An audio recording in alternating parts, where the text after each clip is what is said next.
many years was the Director of Protocol for the Israeli Foreign Ministry, and we've been very, very, very proud to have him as the Consul General of Israel to New England. Just a quick word.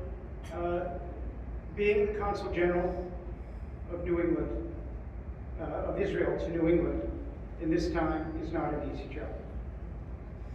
It is challenging. It is a challenging environment. I don't think there's anywhere I've been in the last several months that he hasn't been. Working very hard to tell a story that many people don't want to hear. But it's a story of a country that's struggling for its life, struggling for its survival, struggling to create a future for its people. And he's told that story so well. For that, I'm grateful. Meron Reuben.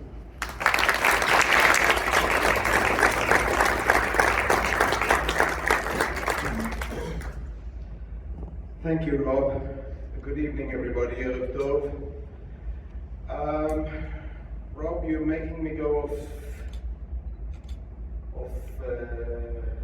my speech at the very beginning. Because you talked about your parents, and I presume I'm at an age where I do talk about my parents, as my mother passed away 9.5 months ago. My late father passed away some 7 years ago. It's been quite a few years, and my stepfather 3 years ago. So it sort of has all convened onto that. But I'm not here to talk about that. I'm here to talk about the fact that Martin Luther King, for my parents and for myself, even from apartheid South Africa, where we belonged, or supposedly belonged, to the white elite class, though the Jews were not exactly at the top of the pinnacle of the white citizens of South Africa. My late father and my mother, but especially my late father, was colorblind. He was colorblind, and I didn't realize it because that's the way I grew up. My parents divorced when I was a baby. And my father, who was with my mother for barely 6-7 years, then had a 24-year amorous relationship with a wonderful woman called Kay. And yet, it was an across-the-color relationship. I didn't really understand it, but I couldn't really play with her 3 children out in the open, so my father would bring these reels of 36mm movies and have to show us so that we wouldn't be seen playing together. And when she came to his house from the hospital, because he was a doctor and she was a nurse, she would either have to sit at the back of the car because she couldn't sit in the front of the car, or if it was at night time, she would lie in the back seat under a blanket because she couldn't be seen to be coming into the house of a white doctor. And not only was it color blindness, it was also religious blindness, because my father was Jewish and she was Muslim. So sometimes, as you say, when you look at somebody, maybe you should ask a little bit deeper as to where you come from, what you've grown up with. Because I was born in South Africa and I'm white. But I grew up in South Africa, in a multicolored South Africa before it was even hip to be so. And in the end, of course, my late father and my late, I would say, stepmother, that they never married. And I think it took a long time for my father to tell my mother that. But in the end, she ended up with all her jewelry, so it was okay.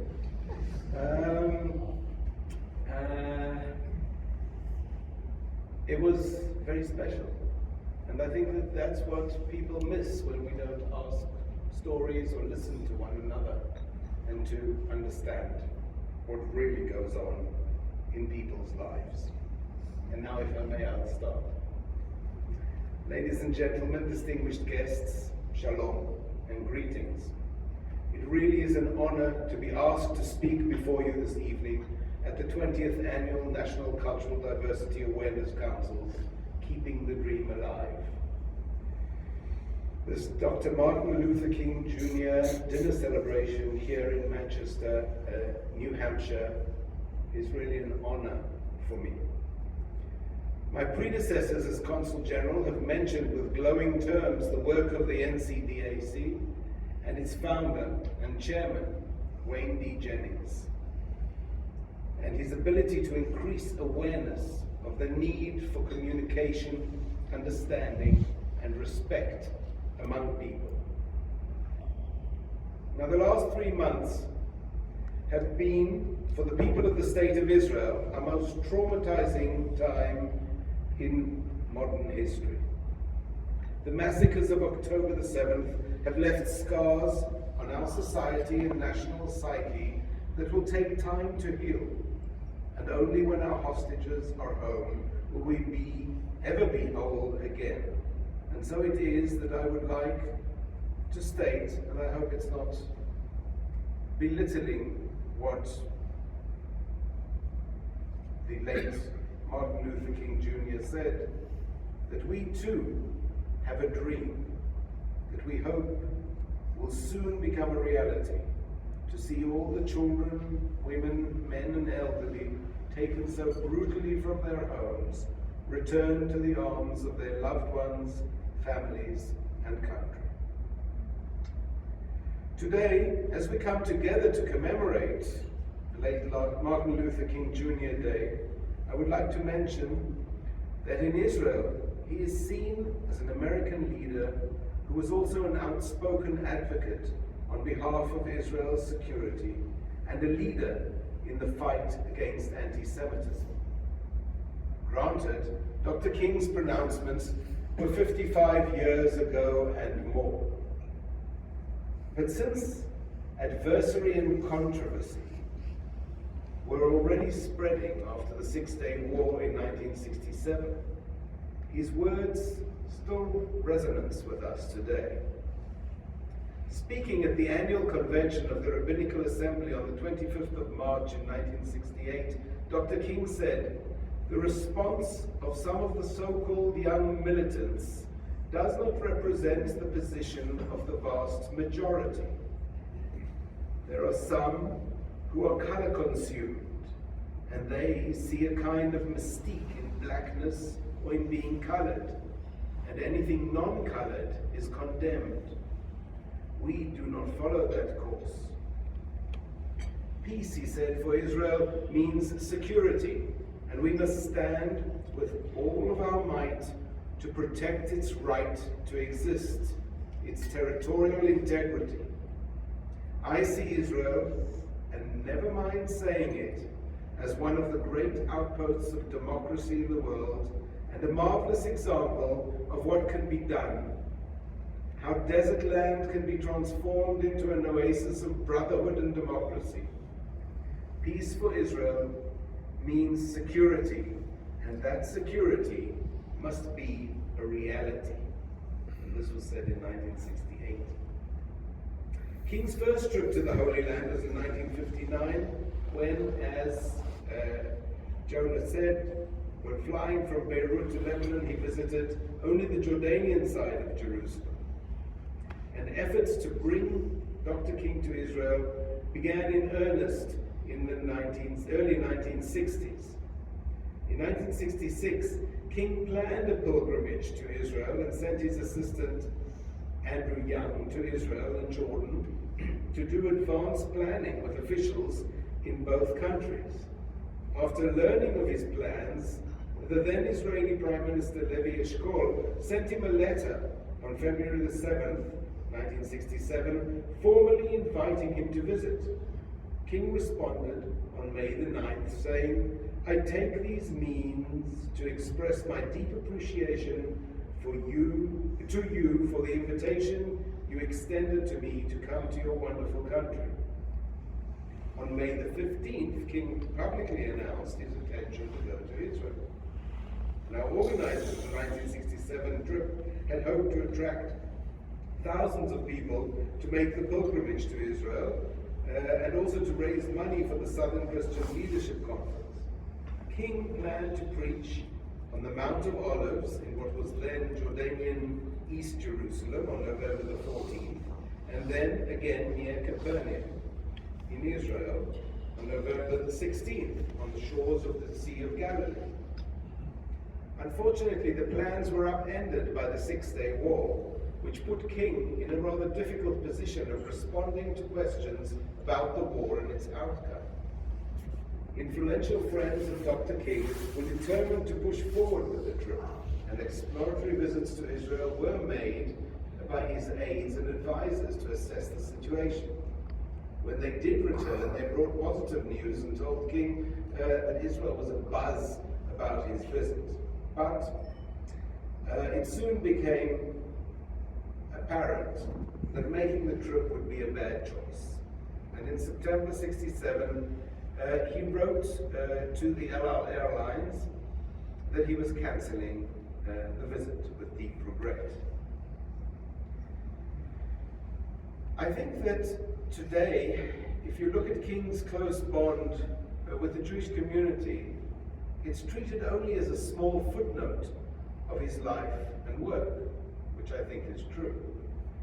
But towards the end of his life, Dr. King did devote significant time and energy to strengthening what were becoming increasingly strained ties between Black Americans and US Jews. One issue Dr. King was particularly concerned with was the growing mischaracterization of Zionism as racism. Dr. King spoke and often wrote about Israel. However, the true depth of Dr. King's commitment to Israel was readily apparent in September 1967 in a letter he sent to the president of the organization of the Jewish Labor Committee. The head of the Labor Committee had talked about a meeting in which a strongly worded resolution blasting Zionism and embracing the position of the Arab powers had been considered. King answered saying that he had not been present during the discussion of the resolution, but he would have made it crystal clear that he could not have supported any resolution calling for black separatism or calling for a condemnation of Israel and an unqualified endorsement of the policy of the Arab powers. Israel's right to exist, he said, as has already been mentioned, as a state, is incontestable. Now, with your permission, I'd like to sort of delve into a deeper and maybe shared value that bind Israel and the United States, and I think that this was also mentioned by the previous speakers, emphasizing the importance of multiculturalism in both our nations, because that is something that one sees when going to Israel with your own eyes, how diverse the country is. Now, in celebrating this momentous MLK Day, it's crucial to recognize the profound impact of the civil rights movement, not only within the borders of the United States, but across the globe. Dr. Martin Luther King Jr.'s vision of equality and justice resonated far beyond the American landscape. It reached the hearts of individuals around the world, including the diverse communities that call Israel home. Israel, a land known for its rich tapestries of cultures, religion, and ethnicities, mirrors the diverse fabric of the United States.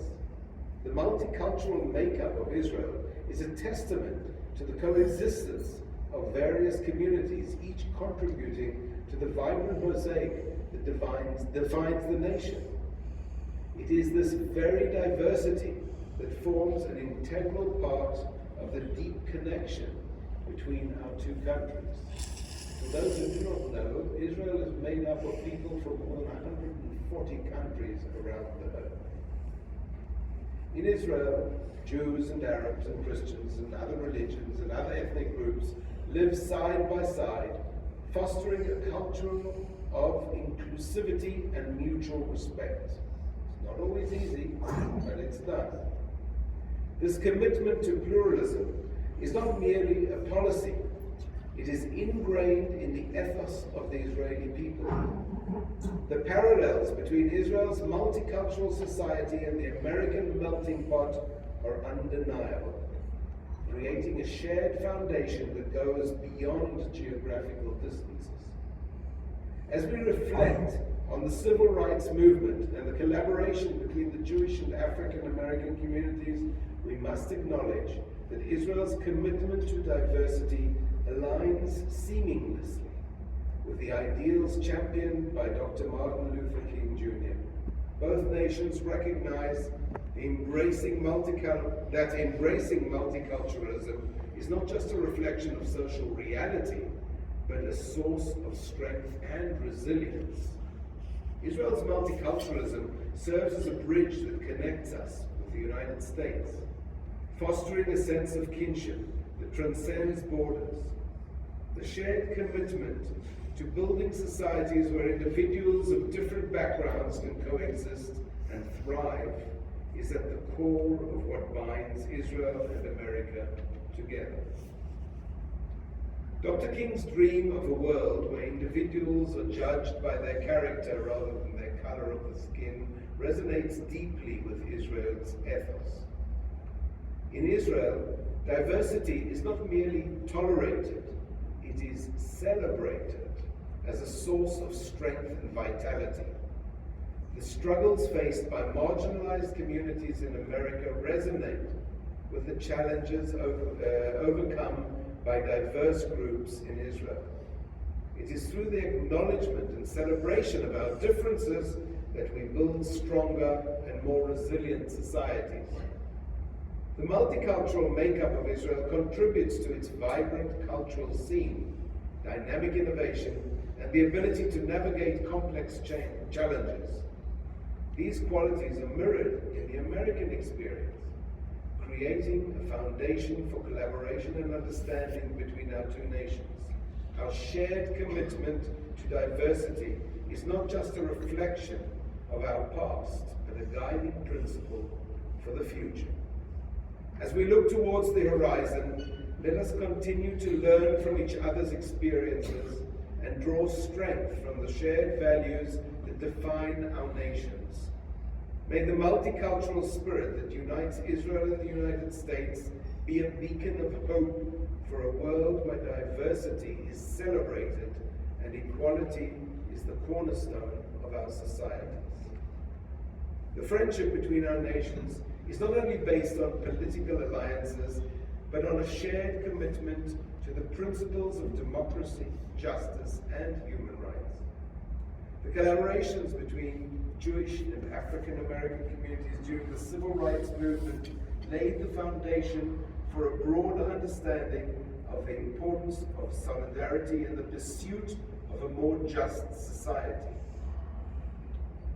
Due to his assassination, we can only speculate now that had he lived, Dr. King would most probably have helped Jewish and Black communities foster better understanding of one another's lived experiences and commonalities, and collective fight for liberation.